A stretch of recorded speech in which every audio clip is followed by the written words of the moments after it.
The Lord sees not as man sees. Man looks on the outward appearance, but the Lord looks on the heart. 1 Samuel 16:7b.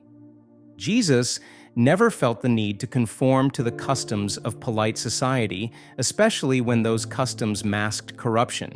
He wasn't impressed by titles or traditions. In fact, one evening, while dining at the home of a prominent Pharisee, he looked his host in the eye and shattered every illusion of righteousness in the room.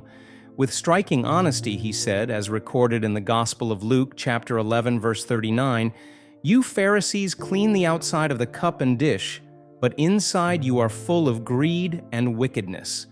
His words cut through pretense like a sword, exposing the deep spiritual rot beneath a well-polished surface. This wasn't a passing comment, it was a calculated confrontation. The religious elite had mastered the art of appearance. They looked holy, sounded pious, and commanded respect.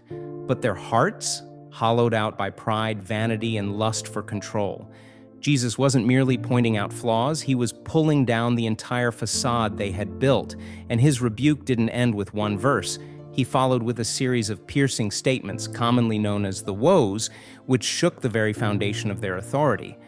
But Christ's mission wasn't just to expose hypocrisy. He was equipping his followers with eyes to see through illusion and the courage to speak the truth. He assured them that every hidden thing would one day come into the light. As he said in Luke chapter 12, verses 2 and 3, "There is nothing concealed that will not be disclosed or hidden that will not be made known.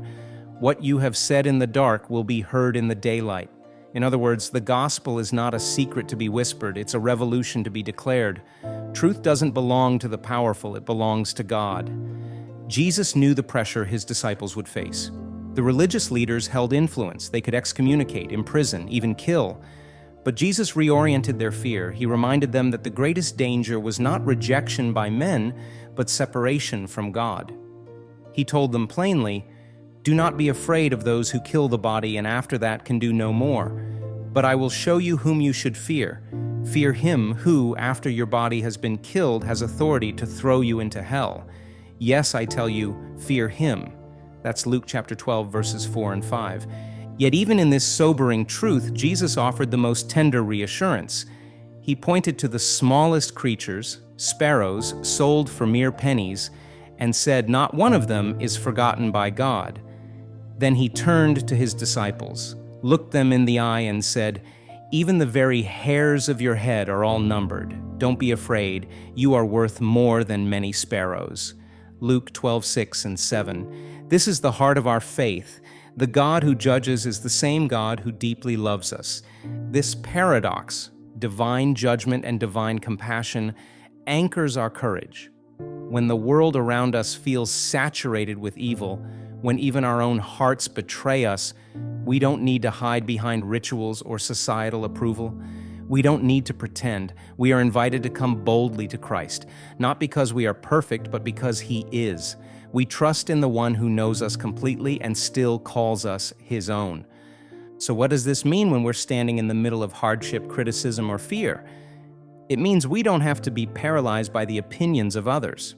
We don't have to conform to systems of power that stand in opposition to God's truth. Human authority may intimidate, but it cannot define us.